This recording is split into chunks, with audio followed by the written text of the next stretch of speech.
I am simply appalled that Mr. Shehzad Poonawalla would actually make a statement on national television to the effect that nobody from the minority community has the merit to be a minister. I mean, it is a shocking statement. I'm absolutely shocked because, look, the logic to say that we will choose only on merit, but we don't have anybody from the minority community because we don't want them to have just symbolic representation is an awful statement. And I hope he apologizes for having said something as terrible as this. Now, I am equally appalled and by the fact that from 1982 onwards, barring Jammu Kashmir, which happens to be a Muslim majority state, the Congress party never felt that any Muslim was fit enough to be the chief minister of any state. I am appalled that at the time when there was hardly any democracy. One second, let's keep this civil. Let's keep this civil. This is not the way to debate. Yes, please go ahead. I am appalled that at a time when Mr. Nehru, the tallest figure after independence who took over as prime minister, had an opportunity in 52, 57 and 62, when he became prime minister, the only representation of Muslims in the Parliament of India, well below the in proportion to their population, was hardly 4%, and today it is 5%, but yet we say that today it is fascism, and at that time it was all okay. I am appalled that the Congress party for the last so many 40-50 years has not had any Muslim as the helm of affairs, as the president of the party. I am appalled by the fact that Mr. Sumanth C Raman comes and makes all these arguments, but he does not once tell me there are how many chief ministers were made as Muslims, barring Jammu Kashmir. And I am equally appalled that Mr. Sumanth C Raman, has anybody said that Jammu Kashmir should have a minority as the chief minister, a Hindu perhaps, or a Kashmiri Pandit? But when you say this, it is cited as a Hindutva project.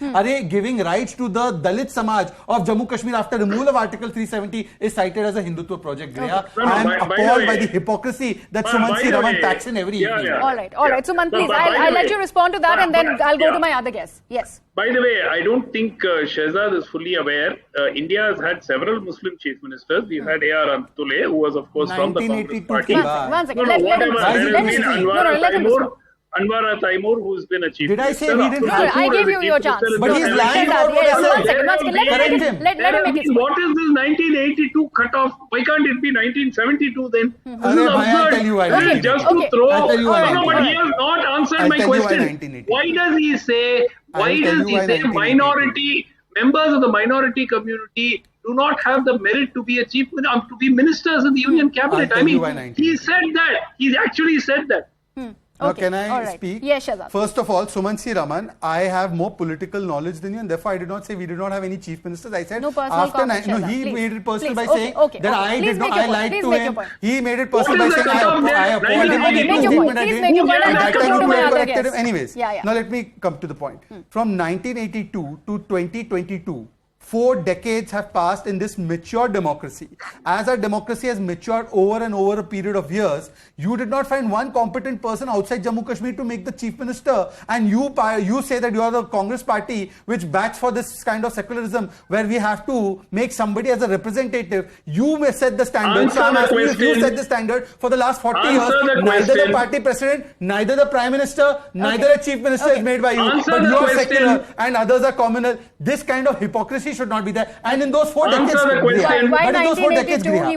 tell you why I said 1982. In those 4 decades, what they gave the Muslim community was the Hashimpura, Bhagalpur, Meerut, Malyana, Mumbai, Jalgaon, Delhi and Delhi riots in which thousands of people were massacred. Yet you never found one single person to make a chief minister. Answer the question. Answer the question. Why does he feel minorities do not have merit to be ministers in the Union cabinet? Answer that question. Answer that one question. Come up with your own interpretation. That's a different interpretation. Let's actually bring in our other guests because this is not fair on them. Let me actually bring in Mr. Pranav Bhanot, who is a political analyst, also joining us on the broadcast. Mr. Bhanot, do you think that this was a fair analogy to bring in Rishi Sunak by the opposition back home and talk about the so-called majoritarianism of the BJP government at the centre? Do you see that as a fair argument? I think I must confess I'm not fully versed with what's going on in the Indian politics, but what I can say is that any idea that Rishi Sunak is in because of a tokenism or because he's needing to be seen as a man of colour at the front, I don't agree with. I think he's very much there for merit and for the purposes of doing so well during the COVID pandemic. And I think he's really there because he deserves to be there, because he's worked so hard. And I think really going back to what you're saying, anybody in any elected field needs to be representing their communities. I think that is the point of democracy. And I think, anybody who takes on a role of elected office should represent the communities that they are part of. I don't think people should be there on merit. Be there just to be a token, but they should be there on merit. Okay. Captain Alok Bansal, let me take this across to you. This sharing in the pie, when it comes to an Indian origin, Rishi Sunak, of course, there's Pakistan also coming in here and talking about how his ancestry dates back to Gurjanwala. So that's another argument that's coming to fore. Do you think this has become like a recurring phenomena, whether it is Kamala Harris or now Rishi Sunak, who's now the Prime Minister of the UK? Why does this have to come in the Indian context? See, we need to be very clear that whether you're in America or Britain. No. This question is for Mr. Bansal. Are already living in these countries. They are born and brought up. They are citizens of that country. They have risen because of their merit. And to term them as Indians or Indian origin, that is their origin, well and good. But they are in their position which they have occupied by dint of their merit. And especially in the Rishi Sunak's case, this is so very evident that just 45 days back, he lost an election. But because people realized that he's the man who could actually bail them out and pull them out of this morass in which the party had fallen into, they have again selected him.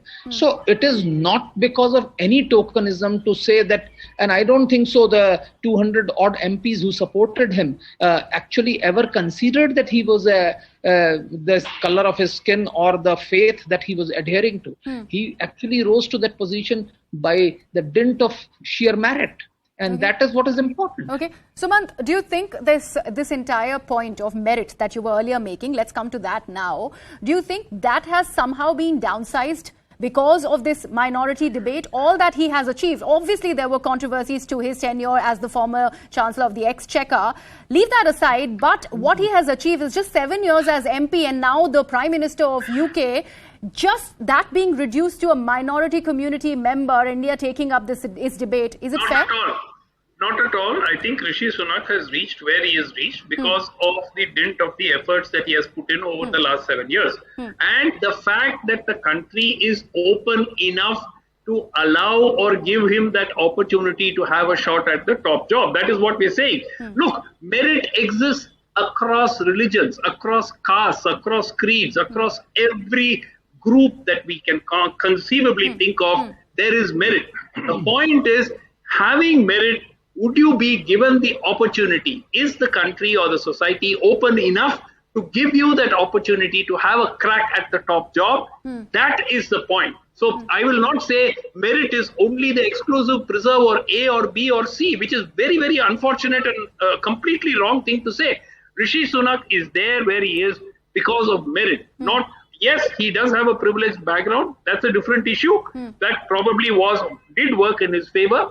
But that's not the only thing. To say that he isn't there because of merit is absurd. The point, importantly, is that that society has still been open enough to give him a crack at the best job in the country. In India, it would have happened maybe a few decades ago. Today, I'm not so sure. And the ruling party spokesperson telling me that, minorities cannot be picked in the union government because of issues of merit. One second. Let him make his point. I didn't stop you. Okay, now let me come in. Please come in. First of all, let me inform Mr. Sumanth C, Raman, as much as he's a consumer of world politics, that Mr. Rishi Sunak hasn't been elected by the UK.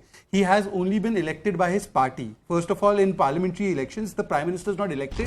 The MPs elect the Prime Minister. So it's not a direct election like a president. First of all, let's inform you and let's not interrupt me while I've finished my say. because in your opinion, I'm from the Alpasankhyak Samaj, so you should give me my due. Secondly, if the country was ready for this in our country decades ago, 3 or 4 decades ago, as per you, then what stopped the Congress party, the poster boy of secularism in this country? It had everything going. The country was ready for it. Why didn't they find one single competent person whom they could make president, but never the prime minister outside one? All the talent pool of making prime minister was only in one family. So 34 years, one family became the prime minister, but never did they find a Muslim to make a prime minister. Forget Muslim, SC, ST, OBC and Muslim together combined was 70% of the population. Shehzad, One second, please don't interrupt me. Okay. You did not interrupt, Sumanth C. Let me complete my last point.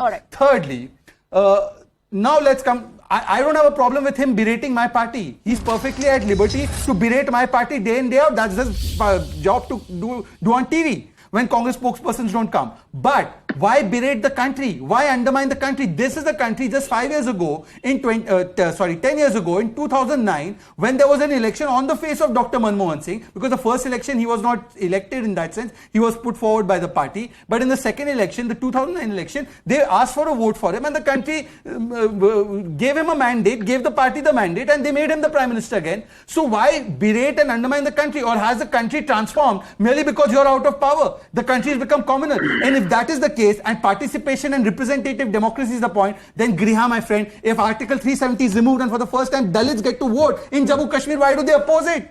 Why do they oppose when women for the first time get their rights under Article 35A, which was blocking their rights? This is their double standards. When seats were when the delimitation took place and now there is potentially a better representation for Jammu, they say it's demographic change against us. Why? Can't a Hindu become a chief minister in Jammu Kashmir? This hypocrisy, sir, is what appalls me. Okay. I am not appalled by the talent of any minority community person. I belong to that. By the way, my party has several minority spokespersons. Please name one person from the Hindu community who is the spokesperson of the MIM. MIM is secular. BJP is communal. This is your hypocrisy, sir. Who said, look. Nobody ever is batting here saying that the Congress is flawless or Congress never made any mistakes. The point we are making today is, in today's circumstances, why can minorities not have better representation in the union cabinet? Forget about having a crack at the top job in the country. I'm talking about Sumanth, the union cabinet. Let me come in here. You know, Shehzad, since 2014, this is the argument that the BJP has been battling, that of majoritarianism, divisiveness. This is something that sticks to the party, whether you like it or not. You'd have to answer these questions. Let's not talk about things before 2014. Okay. If we talk about the constitutional positions when it comes to the members of the minority, and the point, let's say, Sumanth was making, how many prime ministers who come from the Muslim religion in the country? None so far. Why that? And do you think that in the context of Rishi Sunak was a debate that was worth putting forth in the national context? But Griha, you just said that let's not go back prior to 2014, but then I'm talking about primarily the argument against BJP.